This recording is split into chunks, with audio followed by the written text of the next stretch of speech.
welcome back to Football League World TV. The season is over in the EFL and the focus is now fully on transfers. So we've got an EFL Transfer Zone show coming up for you within the next half an hour. I'm your host, Alfie Burns, and joining me are my two colleagues, Ben and Chris. Ben, how are you this afternoon? Yeah, all good. EFL action of season this past weekend, and now the transfer season can really get going, and there's a lot already early in the week to get our teeth stuck into. Absolutely. Chris, how are you? Yeah, good, thanks. And yeah, as Ben said, it's picking up already, isn't it? There's a lot of rumours already, and clubs are trying to move quickly to sort their squads for next season. Yeah, absolutely. We're streaming across Facebook, YouTube and Twitter this afternoon. So if you want to get involved in the debate and the speculation that we are talking about, please do. We want to hear from you. We'll try and get your comments up on the show.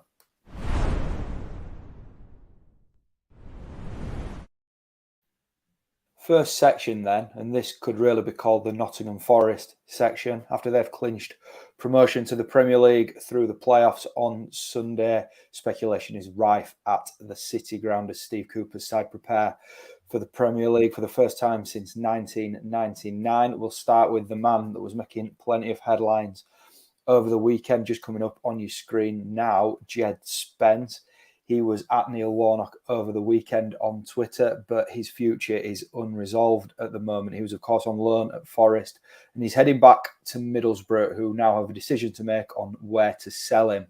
Forest, of course, interested after such an impressive loan spell, as well as Tottenham and Brentford, two other sides that are regularly mentioned in the conversations with who wants to sign Jed Spencer. We'll start with those two clubs then, Tottenham and Brentford. Ben, what do you make of their interest? Well, I think the Premier League interest is, unsurprising. It's been going on since around January time. There's been a lot of big clubs mentioned, and, since then he's performed really well against 3 Premier League teams in the FA Cup, and, he's been part of the side for my mind, even if didn't add anyone to the team that won the playoff final, that perhaps, better than those 3 sides that come down from the Premier League and be playing Championship football next season. He's been in a system that really suits him as a wing back with not that many defensive responsibilities, and at an age of 21 he's only going to get better, isn't he, with more game time and confidence. I think it's the Champions League clubs that are interested in, like Tottenham. That might be a little bit of a surprise. It'd be a big step up from top end Championship to Champions League, and a club like that in the Premier League. I'm not sure he's ready for that kind of step up yet, but especially a team like Brentford, I'm not surprised that are trying to get him there, very forward-thinking, attacking team, and they do invest in a lot of good young players. And I'm very not surprised if they'll be key in the running from this season. I mean, we've got to talk about Forest, whose chances of signing Spence again, albeit on a permanent deal, have massively increased on the back of promotion. Chris, surely they must be feeling confident. Yeah, I think they will. Yeah, because all the lone players who were part of that team, they really bought into what Forest were about, didn't they? You could tell from the celebrations and the togetherness of the squad that Cooper's got. It was a real bond there. So I think, if in terms of purely football perspective, they'd all love to come back to Forest. You'd imagine, with obviously Keenan Davis as well, and even Garner if he doesn't get a chance at Man United. So yeah, I think Forest will fancy their chances, but it's a difficult one for Spence, because I think of Max Aarons when we're in this position. He was constantly linked with these European clubs, and it hasn't happened for him now. And he's obviously stayed at Norwich, and maybe Spence will be thinking of something like that if he turns down Tottenham now. Will he get the chance to go to a Champions League level club again? So it is quite a difficult one when he's got a big decision to make. I think if it's purely from playing every week next season, he would come back to Forest, but he's got to look for the long term. And if Forest did go down next season, he's not exactly back to square one. But if it doesn't work for him in the Premier League, then he's missed out on that big move.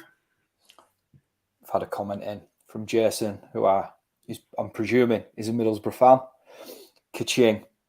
That brings us nicely onto the fee involved for Jed Spencer. Then, Ben, how much are we saying? 15 million, 20 million?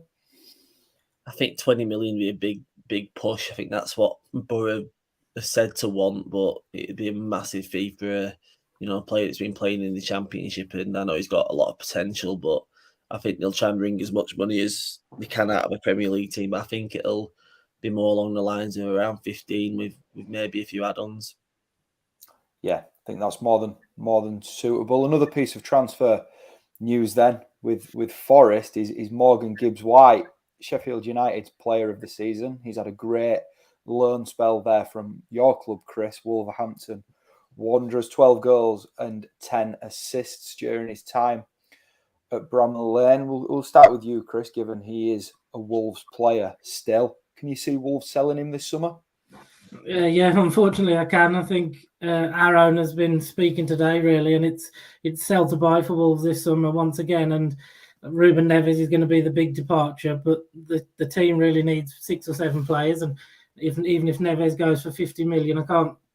When they're not going to do all the business they want from that, so other players are going to go, and there's not many that are going to get a big fee. The talk for Gibbs-White is around 20 million onwards, and I think the way our owners think it's all about the business. They'll see someone who's an academy player who hasn't even been part of this team that's got 3 top 10 finishes in the last 4 years, but they'll see this as a chance to just get 20 million and use it elsewhere. So I think it's a bit more complex with Gibbs-White. His relationship with the Wolves fans hasn't been great, and he felt there's reports that he wasn't too happy with how things went for him last year when we recalled him and didn't play him, so which was understandable. And even in pre-season this year, there was a strong case to say he should have been playing, but he couldn't get in the team and was sent to Sheffield United. So yeah, it's not looking great from a Wolves perspective about keeping Gibbs-White, and I think it'd be a real shame because I think the performances he's put in this year he's been outstanding. It's not just the goals and assists. He was the main man for Sheffield United for large parts, and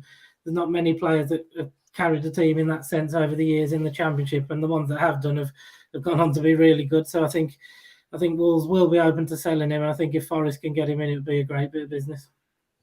Just stick with you then, Chris, for this question. How much do you think Gibbs-White is worth there? You've said 20 million, but I know conversations that we've had off air in the past, you've said you maybe feel is worth a little bit more. Yeah, I think I can't remember what Maddison's exact fee when he went from Norwich, but I think obviously it's a few years on now, so prices have gone up. I'd be hoping at least 25 million really, which is again is a bit bold considering he's unproven in the Premier League. But I think the way he has been performing, you've got to demand big money, and we know the way it is with English players as well. There seems to be a premium to them. He's in the under-21 squad. He's been he'll be in Southgate's thinking, I'm sure, in the years to come. Obviously not anytime soon, but again, that should add to the fee. And so it's one of them. I'd be looking for 25 million at least, but probably a bit unrealistic if we're being honest. In terms of Forest's interest then, Ben, I mean, Forest are going to be linked with a host of players in the coming weeks, likely a few out of the Championship, a few from abroad and a few existing Premier League players. I guess Gibbs-White sort of falls into 2 categories there. Do you think that, the creativity and the type of player that Gibbs-White is a player that Forest need this summer? I think so, yeah, especially when we don't know what's going to happen with Philip Zinckernagel. I mean, he played in that attacking midfield role behind Brennan Johnson and either Surridge or Keenan Davis for a large part of the second half of the season, and I think Gibbs-White would fill that void if Zinckernagel doesn't come back. And he's probably an upgrade. Obviously, he's got age on his side to develop to be an even better player. It's just the fee that Wolves would want. Would Forest pay it? I mean, I know he's got a tiny bit of Premier League experience, but it's still a big step up, and there's no doubt he's a talented player, but we don't know how much Forest are going to get to spend. Obviously, the TV money coming in from the Premier League is going to be a big help, and Marinakis has said that he'll give Cooper what he needs, but can I see Forest spending, 20-odd million on both Spence and Gibbs-White? That's a large chunk of a budget to take out, and I think they may end up prioritising trying to get Zinckernagel back, so that'll be a cheaper deal to do, but I think if Gibbs-White did go to Forest, it'd be a real coup, whatever price it would take to get him there. Another piece of Forest transfer news then, Rangers' Connor Goldson has been linked with a move to the City ground. Steve Cooper's hoping that the lure of Premier League football can get him out of Ibrox. Simple one here, Chris. Do you think that this would be a good signing for Forest?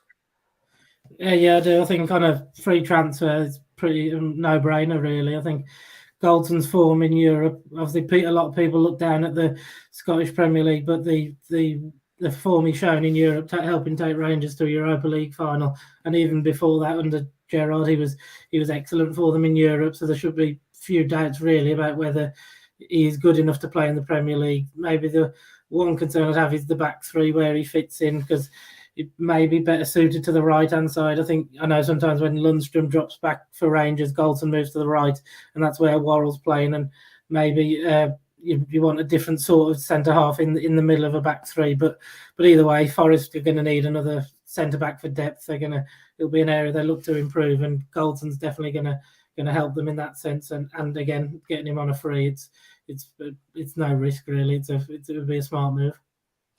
Right. We promise we'll move on from Forest after this one, but Football League World understands that Josh Bowler of Blackpool is back on the Forest radar this summer. He's also on Bournemouth's radar heading into the 2022-23 season. Both teams, of course, heading into the Premier League. Ben, do you think that the Blackpool winger's good enough for the top flight? I'm not particularly sure. He was very good for Blackpool this past season, and he did have spells where he was electric. Other times he was, pretty poor, and that's what you kind of get from a Championship winger, just a bit of inconsistency. But I think in both of these teams, Bournemouth and Forest, were still in the Championship. I think he'd be a good signing for both. But now they're both in the Premier League, I think they should perhaps be, setting the sights higher. I know Bournemouth been linked with Keane Lewis-Potter as well recently, and that's the kind of player that they probably should be going for. But they'd probably be, some stronger clubs in for Lewis Potter. But I think Bowler's level at the minute is probably top end Championship, and especially with Forest as well. They don't tend to play wingers anymore. I think Cooper really went with a 3-4-1-2, didn't he, in the second half of the season? So don't really see where Bowler fits in there. I do think he'll probably leave Blackpool this summer. I think this is probably the last time that they can cash in on him with 1 year left, and he probably is on to bigger and better things in the next 12 months. So I think if a top Championship team comes in for him, he'll probably be off for a decent fee. But I just don't see him being a Premier League player next season. I'm not sure he's good enough right now. He probably needs one more season at this level. In terms of Blackpool, then, Chris, Ben's sort of said there that he feels that Bowler will leave Blackpool this summer. How do you think that they can go about retaining him? Well, it's tough, really. I'm not sure what they can do, because we all know, especially for a club like Blackpool, but it applies to most Championship clubs. If the money's right, they're going to do some business, and I'd expect. I probably do agree with Ben in terms of his development. Another year in the Championship would be good, but I think the figures will come up that means they probably will have to sell him.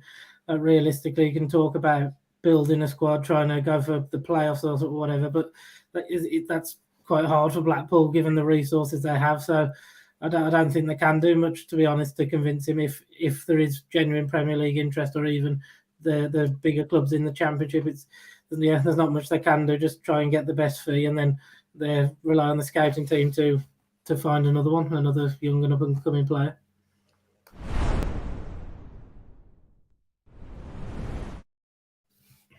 Moving away from Forest, then, we'll look at Sunday's playoff final losers in Huddersfield Town and their star man, Lewis O'Brien.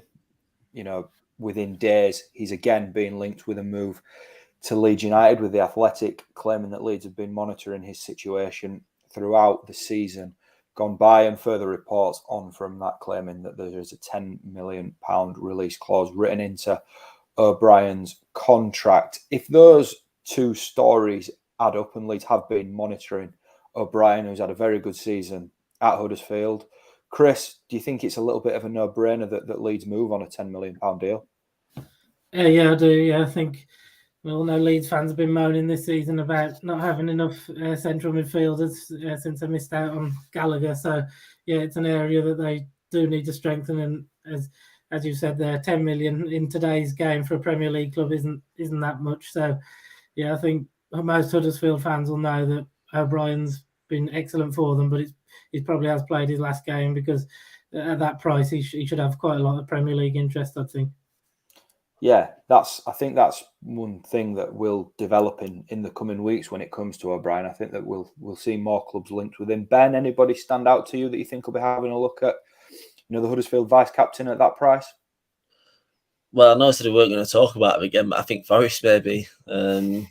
James Garner's going back to Man United to kind of fight for his place at Old Trafford, and I think O'Brien would be a good player to add to that midfield. He'll bring a bit of balance. Ryan Yates is right-footed, bring in a left foot to play alongside him with a bit of energy and creativity. And in O'Brien, I think he'd be a good investment. Obviously, we don't know if he's good enough for the Premier League. He's never played there regularly, but yeah, he's a player that is probably ready for the step up now. And you could probably say Fulham as well. They need to add to their midfield. Maybe they'll shop abroad. They've been linked with Matic and a player from Braga who for them O'Brien would be a decent addition to that squad as well. So I could see a couple of those promoted teams maybe looking at him along with Leeds.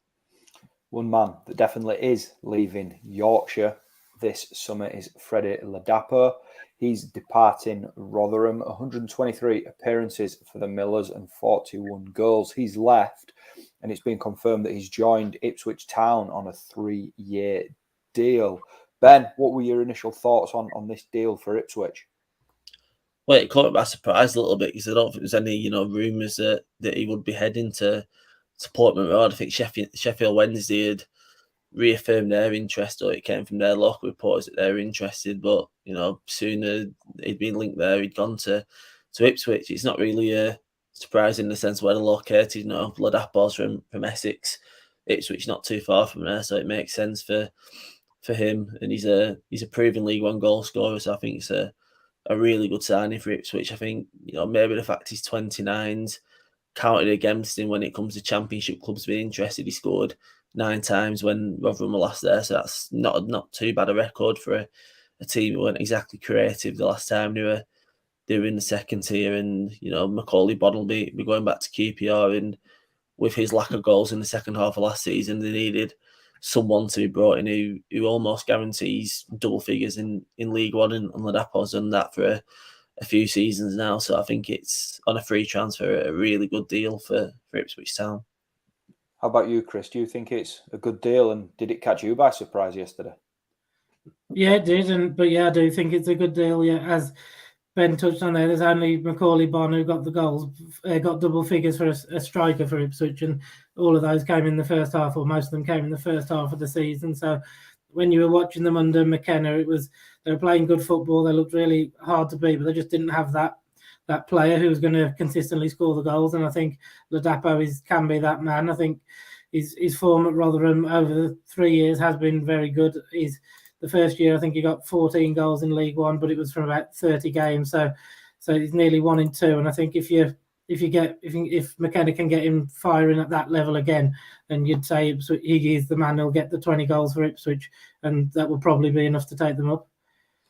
Comment here from Liam, who's already worrying about Rotherham after Ladapo's exit. Ben, do you think it's a bit of a kick in the teeth for them heading back to the Championship? I'm not sure. I think the departure was already going to happen anyway. He handed a transfer request back in January, didn't he? And I think a couple of clubs tried to come in from on loan, but Rotherham rebuffed them. They only let him leave permanently.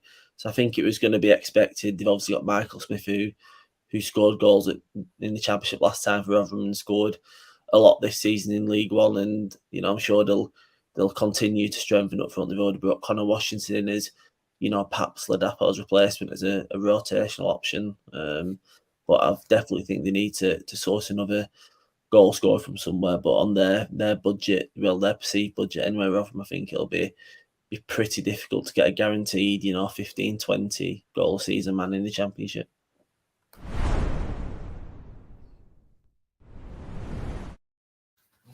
Reports are suggesting that Newcastle United, who everybody is expecting to have a busy summer, are open to Kyle Darlow leaving St James's Park.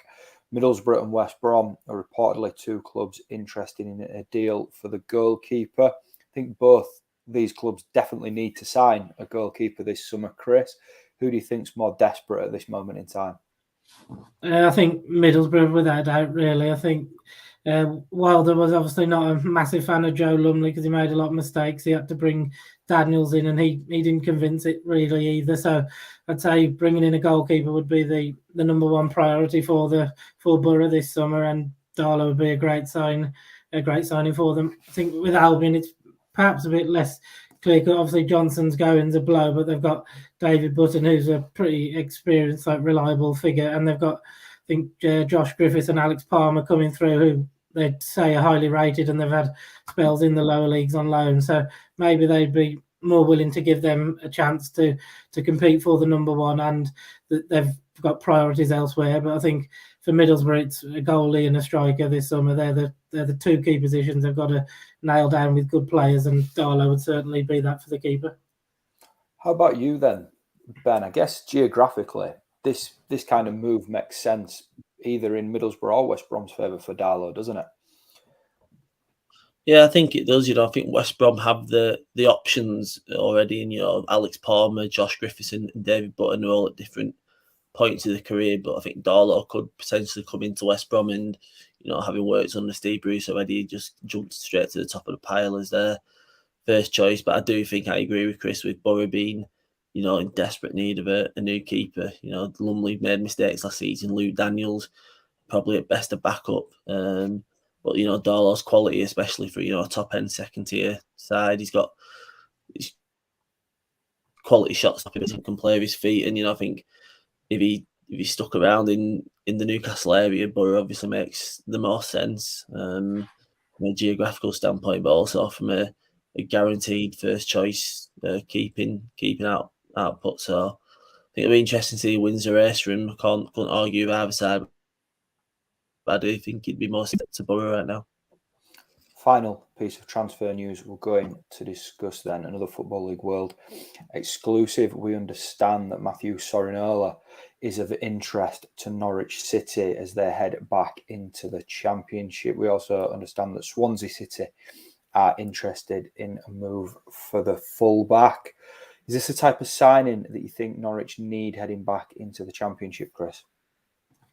Yeah, you could argue. I think they've shown quite over the years that they don't always have the biggest budget, but maybe until last summer in the Premier League, but prior to that, they generally spent what they had quite well. They were able to find a few bargains, promote younger players. So yeah, it does fit the bill in that sense. I think his time at MK Dons was quite good. It hasn't really gone to plan in Belgium for him individually because of a few injury issues. So he's probably thinking it'd be a good move for the player as well. I think Norwich play a style of football that would allow him to show his best form, and I think it could be a good fit for both. This.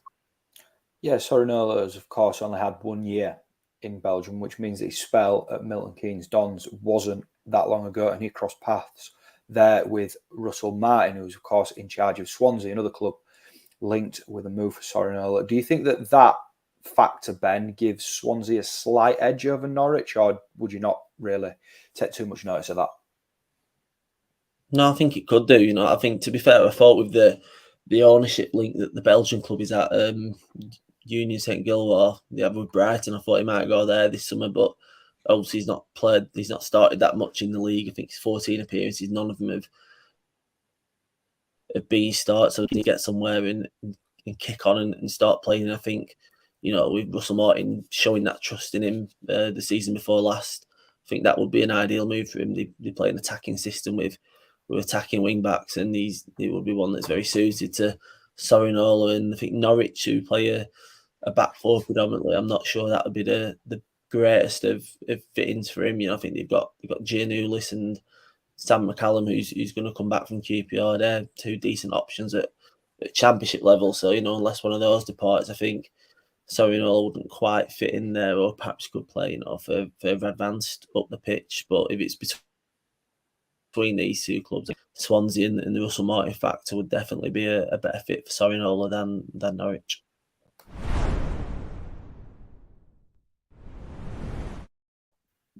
That concludes this afternoon's Transfer Zone. Thanks to Chris and Ben for joining me, and anybody else that's joined us across Facebook, YouTube and Twitter, and especially those that have got themselves in the comments. So much going on in the EFL at the moment, and we can't cover every piece of speculation that's floating around. So apologies if we've missed specific bit of news regarding your club. But if you do get yourselves in the comments on YouTube after the show, we'll take a look back and make sure it features on the next Transfer Zone show next week.